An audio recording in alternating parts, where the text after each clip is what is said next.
averaged more than 17 points and 6 rebounds in 52 games for the last season. But some other teams have gained some traction here, though. Earlier this week, the Wall Street Journal calling Fred VanVleet the undrafted $100 million player. Despite being one of the best players available on the open market, ESPN has reported it's very likely that he returns to the Raptors, as the team does have the ability to offer a 5-year contract right in the range of $138 million. But like I said, we've got to get into what has happened today, guys, because there has been a lot. According to his agent, Danilo Gallinari has agreed to join the Atlanta Hawks for 3 years with a contract worth $61.5 million.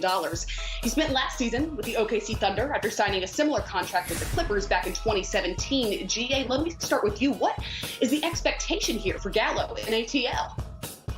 Well, I think it's a great sign, first and foremost, for Atlanta. This is a team that they've got a budding star, obviously, with Trae Young, but they need veteran leadership, and they need guys that can be productive. And Danilo Gallinari has been one thing, and that's productive throughout his entire career. I think he fits in seamlessly. Plus, he has the ability to play multiple positions. He can play the stretch four. He can play the small forward position. He gets to the free throw line. I think it's a great get for them, and it shows you that it's a team that's trying to take that next step to get to the postseason, and Gallinari is, I think, a welcome asset for the Hawks. How important, Tom, can that veteran leadership be for this team? If it's the right veteran, it's critical, and he is the right veteran for all the reasons Greg said, but also he's just a great pro. He's a great locker room guy. He just shows up and does his work. Certain free agents come in, expecting to get a ring. Of course, only one team gets a ring, and then you get drama that follows after that. I want out of here, I don't. Gallinari's going to show up every day. He's going to perform the way Greg said, and then he's going to help nurture the young guys along and advance them from just being early legit to being maybe playoff legit rather than later in Atlanta. Well, also, according to his agent, Joe Harris has agreed to a 4-year deal worth $75 million to return to Brooklyn. Tom, let me stay with you because we may know little about what the Nets roster this season is going to look like, but a shooter to surround any potential superstars has got to be a beneficial signing.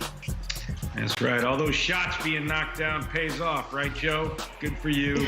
Makes a lot of sense because you're going to get a lot more open looks with those other two guys coming along.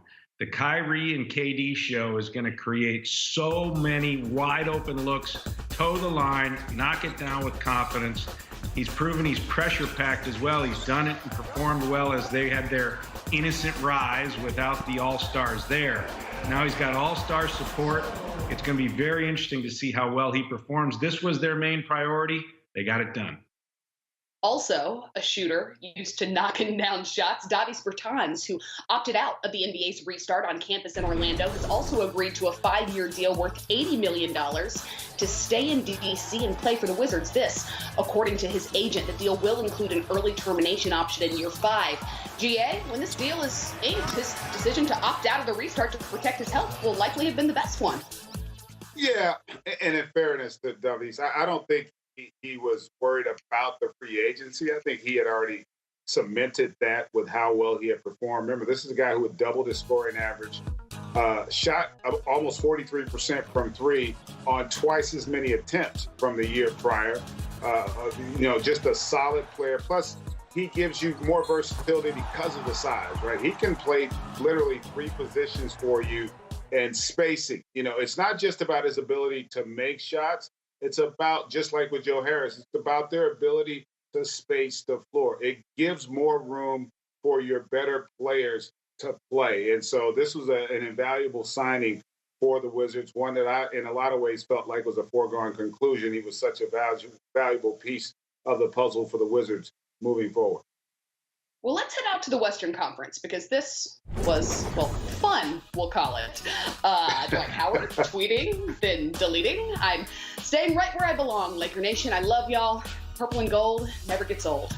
Again, the tweet was taken down minutes later. Then The Athletic reported his agreement with the Philadelphia 76ers, a 1-year deal worth $2.6 million, according to ESPN. Also reported by The Athletic, the reigning champion Lakers nearing a deal with Sixth Man of the Year Montrezl Harrell. Patrick Beverley initially tweeting, again, a lot of fun on NBA Twitter this evening. What?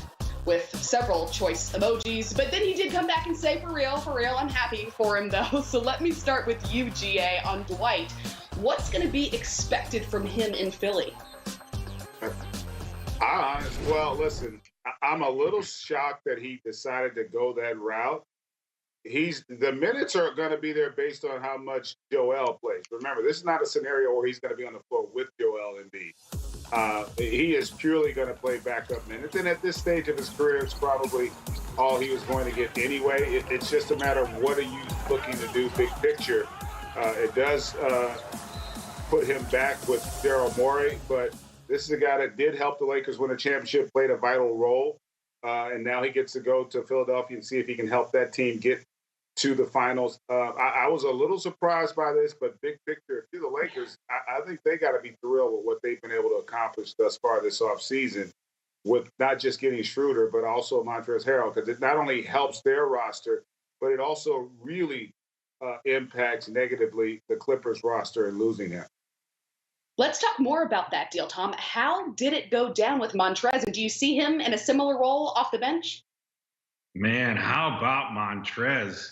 Taking his 19 points a game, his 7 boards, and his Sixth Man of the Year trophy about 82 feet down the Staples Center hallway. Amazing pickup for the Lakers, and what a blow to the Clippers. Montrezl Harrell represented the spirit of that team, the fight. He was beloved by Clipperland, and for him to just go over to the purple and gold, wow, that is a big deal given the importance of the Laker-Clipper battle for the championship out here in the West. And then Dwight, man, put your phone down.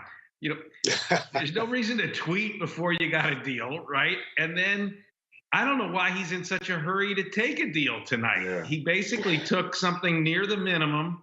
What was the rush? As a veteran with all the money he's made, why not wait and see where you go? But I guess the Sixers really wanted him, and he couldn't get the answer out of the Lakers, and he was just dying to make his announcement. This is really wild. Well, let's talk a little bit more about the 82 feet between those locker rooms that you mentioned at Staples Center, because not only is Wes Matthews as a free agent agreeing, with the reigning champion Lakers on a one-year deal worth $3.6 million, but we're also hearing now, GA, that Marcus Morris will agree to stay with the Clippers as well. So, again, things starting to take shape in LA.